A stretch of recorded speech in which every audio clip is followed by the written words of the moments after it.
Payg'ambar sollallohu alayhi vasallam mu'minga nafsini xorlashlik mumkin emas deganlar. Nafsini xorlashlik nima degani? Gunohlar oldida indamay o'tirishlik degani. Yangi yil qotganda archasiga termilib o'tirishlik degani. Tug'ilgan kun qotganda indamay o'tirishlik degani. Aroq qo'yilgan to'ylarda indamay o'tirishlik degani. U to'g'ri qalbida yomon ko'radi. Xohlamaydi bu narsalarni bo'lishligini. Lekin shu narsalar izol bo'lishligiga, hech bo'lmasa o'zi undan uzoq bo'lishiga harakat qilmaydi. Qalbdagi iymonim bor-ku, yomon ko'rolman-ku deydi. Borib birodarlar, qalb shunday narsaki, gunohlarni o'ziga sindirib oladi, shimib oladi. Qatta yashasa shu bilan xulqlanadi. Ko'rmaysizlarmi, qaysi holatda bo'lsa o'shanga moslashgan odamlarni. Yaxshilar bilan bo'lsa, yaxshiligi ziyoda bo'lib ketadi. Kofirlar yoki fosiqlar ichiga tushsa, o'shalarni dini tarafdori bo'lib oladi. Va o'zi bo'lmasa ham uni bolalari albatta o'shalarning tarafdorlari bo'lib ketadi. Bismillahirrohmanirrohim. Bu ma'noda endi hozirgi oyat keltirgan oyatimizda va ruzza fahjur deb, ya'ni gunohlardan, butu sanamlarga ibodat qilishdan, bulardan hammasidan chetlanishlikka chaqirgan bo'lsa, birinchi ma'nosida, ikkinchisida kofirlardan hijrat qilishlikka chaqirgan Alloh taolo. Va bunda vahjurhum hajron jamila degan. Bu Muzammil surasida nozil bo'lgan va bunda Alloh taolo ularni chiroyli hajr qilishlikka payg'ambar sollallohu alayhi vasallamni buyurganlar. Bu buyruqda esa chiroyli hijrat nima degani desa, ularga ozor bermaydigan, bular bilan bularni ozorlardan shikoyat qilmaydigan bir sabr va shunday hijrat deyshadi. Endi keyinchalik olimlar buni qital oyati bilan nasx bo'lgan deyiladi. Ya'ni bu kofirlarning ichida diniga amal qila olmasdan ham yashab yurishlik qital oyatlari nozil bo'lgandan keyin buni hukmi tugagan, to'xtagan buni hukmi. Endi bularga sabr qilib o'tiravermaydi. Allohning yeri keng deydi. Endi bundan nima tushuntiriladi? Bundan agar kishiga bir joyda zulm kuchayib ketsa, boshqa joyga o'tishlik kerakligi tushuniladi. Va uchinchisi makonni o'zgartirish ma'nosida qo'llaniladi. Hijrat so'zini uchinchi ma'nosi bu. Bunga Alloh taolo Niso surasining 100-oyatida bizga marhamat qiladi. Unda aytadiki: "Va man yuhajir fi sabilillahi yajid fil ardi muragaman kaseeran wa sa'a." Kimki Allohning yo'lida hijrat qiladigan bo'lsa, ko'p murog'amlarni topadi deydi. Murog'am so'zi bir holatni ikkinchiga o'zgarishligi degani yoki borib u yerdan omonlik topiladigan joy degani. Ya'ni ko'p omonlik bo'ladigan joylarni topadi va kenglikni topadi dedi. Bu kenglikni olimlar rizqiga kenglik degan. Qancha birodarlarni bilamiz, hech narsasi yo'q. Hijratga chiqib ketgan, dinini saqlashlik uchun ko'chaga chiqqan, boshini uydan chiqargan va shunday bir manzillarni topdiki, o'tda Alloh taolo keng rizq bilan birga unga izzatni ham berdi. Unga o'zi kutmagan rizqlarni ustidan quyib yubordi. U juda ko'p bunaqalar. So'rasangiz, haqiqatda holati oldingidan yaxshi bo'lib ketgan bo'ladi.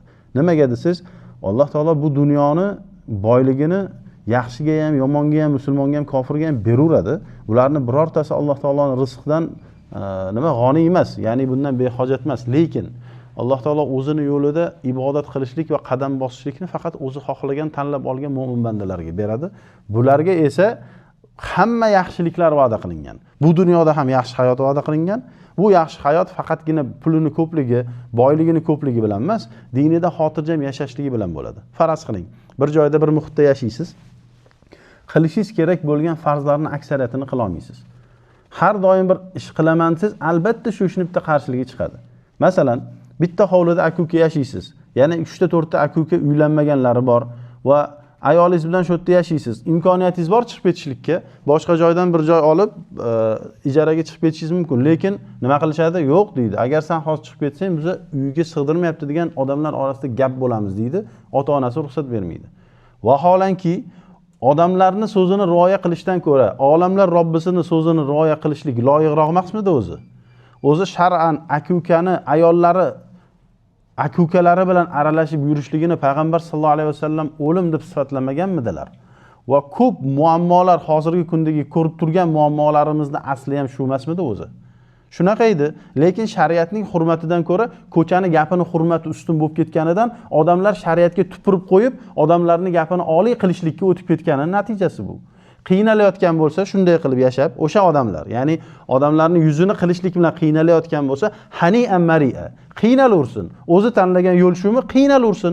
Alloh taolo unga yengil yo'lni qilgan edi, olishni xohlamadimi? Marhamat, xohlaganicha qiynalsin. Lekin agar mo'min kishi shunday holatga tushadigan bo'lsa, agar u dinini hayotida joriy qilishga qiynalayotgan bo'lsa, marhamat chiqsin qiynalmaydigan joyga. Alloh taolo bu chiqishligini ibodat dedi, unga ko'p joylarni topishligini va'da qildi, rizqini kengligini va'da qildi. Endi shuncha va'da turib, odamlardan qo'rqib joyida qoladimi? Musulmon kishi, men dinim deydigan kishi shuni o'ziga loyiq deb biladimi? Aslo loyiq deb bilmaydi buni. Aqli, dini, tafakkuri, farosati shariatga yo'naltirilgan kishi aslo nafsiga xorlikni rozi bo'lmaydi, buni ravo ham ko'rmaydi. Payg'ambar sollallohu alayhi vasallam mo'minga nafsini xorlashlik mumkin emas deganlar. Nafsini xorlashlik nima degani? Gunohlar oldida indamay o'tirishlik degani.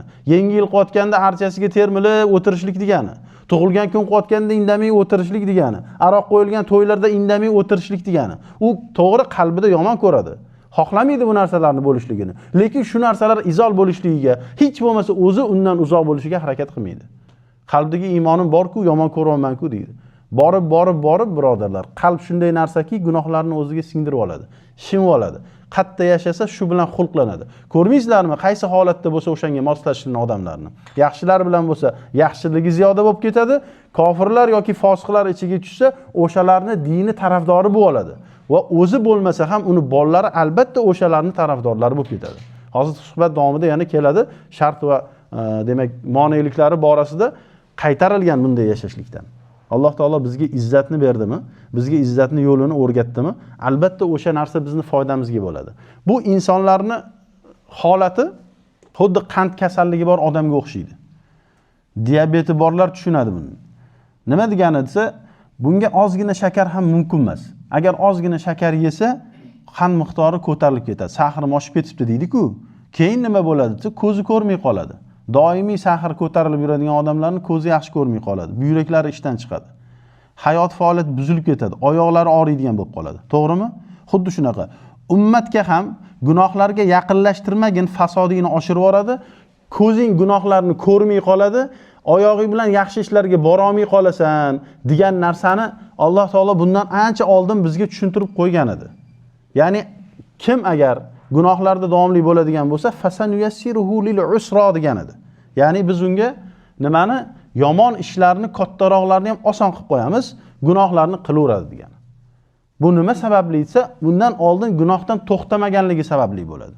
Shuning uchun Alloh taolo bizga undan davo va shifo bo'ladigan toat va taqvoni o'rgatib, tavsiflab, oson qilib bergan edi.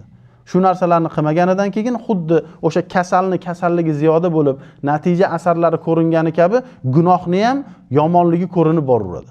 Kishini qo'li yaxshi ishlarga bormaydi, hayoliga, solihlariga ilhom qilinadigan narsalar kelmaydi. Bu nima degani siz Shayx Sa'diydan so'rashgan. Siz sharh qilayotgan narsalarni biror kitobdan topmaganmiz. Biror kitobda topmaymiz. Darslarda mashaalloh ajoyib gaplarni so'zlaysiz. Qaysi kitobdan o'qiysiz buni deb so'raganlar. Shunda u kishi aytganlarki, vallahi darsda o'tirganimda shu narsalar menga ilhom qilinadi deganlar.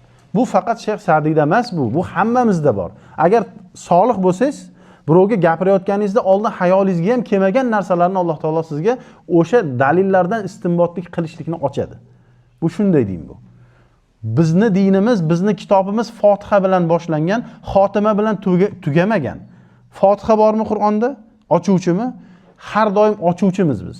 Bu din bizni fahmlarimizni ochadi, rizqlarimizni ochadi, hayotlarimizni ochadi va bizga oxirat diyorida jannat eshigini ham ochadi. Lekin bu bekituvchi emas. Xotima degan sura yo'q-ku bizda, to'g'rimi? Nimaga desa, bizga va'da qilingan jannatni oxiri yo'qda, birodarlar. Xotimasi yo'qda uni. Bizni islomimizni avvali bor, lekin bizni islomimizni oxiri yo'q. Robbimiz huzurida davomiy islom va taslimda bo'lishlik bizga va'da qilingan. Shuning uchun shu din bizga izzat qilib berildimi? Endi uni chegaralaridan tajovuz qilishlik bilan, bunga amal qilishlik bilan yoki amal qilmaslik bilan, ya'ni nafslarimizni xorlamaylik. Alloh taolo bundan bizni saqlasin.